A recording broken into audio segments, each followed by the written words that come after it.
Meet Ellie. When a romantic partner tries to get emotionally close to her, her first instinct is to pull away and create distance. Society often applies specific labels to this distancing behavior. We describe it as having commitment issues, being cold, or acting out the patterns of a dismissive avoidant personality. But those labels assume she is making a conscious choice to keep people at arm's length. The reality is that Ellie is not choosing this distance at all.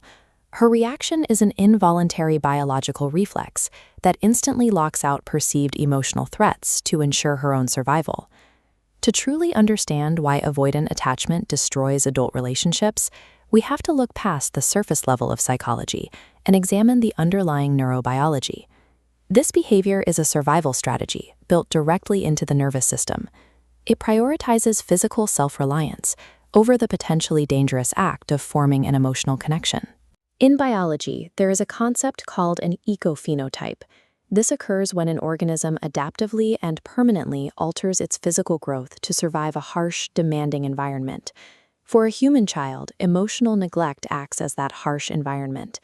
The developing brain learns early that seeking connection leads to invalidation, or worse, danger. This diagram maps the autonomic nervous system, the biological network responsible for processing affection and determining relationship safety. When a securely attached person receives intimacy, their nervous system naturally regulates. The body calms down, processing closeness as a clear signal of safety. But when someone like Ellie experiences that exact same intimacy, her body registers a threat, triggering a freeze response.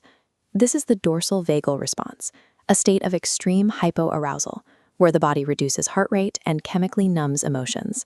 By shutting down the capacity to feel, the body effectively creates a safe physical distance from a loved one.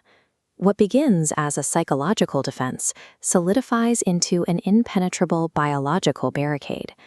The impact of this early adversity goes even deeper than the nervous system. It filters down into the microscopic, genetic level of the human body. The chronic stress of childhood adversity actively accelerates cellular aging, physically degrading the body over a very long time. This process is measured through telomere shortening. Telomeres are the protective caps at the ends of our DNA strands, and their physical erosion serves as a direct biomarker of cumulative stress.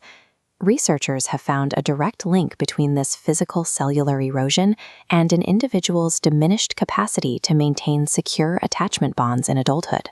The data shows that avoidant attachment is physically etched into a person's genetic material. This physical coding makes avoidance a physiological state, functioning independently of learned social habits. The avoidant response is so deeply embedded in the cells that the body literally treats emotional vulnerability as a life-threatening biological hazard. There is a tragic irony to the avoidant condition. The exact biological defenses that successfully kept the child alive are now actively starving the adult of the connection they need.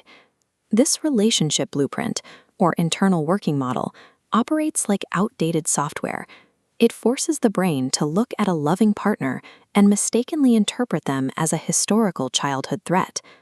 Neuroplasticity, the brain's ability to rewire itself, allows us to forge new pathways, proving our biological destiny can be changed. By recognizing avoidance as a biological alarm rather than a character flaw, a person can begin to separate their past trauma from their present reality. The healing process requires actionable work. Individuals must consciously signal physical safety to their own nervous systems, using grounding techniques to override that ingrained dorsal vagal response. Avoidant attachment is a brilliant childhood survival strategy that has simply outlived its usefulness. Developing biological empathy for these reflexes allows the nervous system to gradually soften and reintegrate the capacity for love.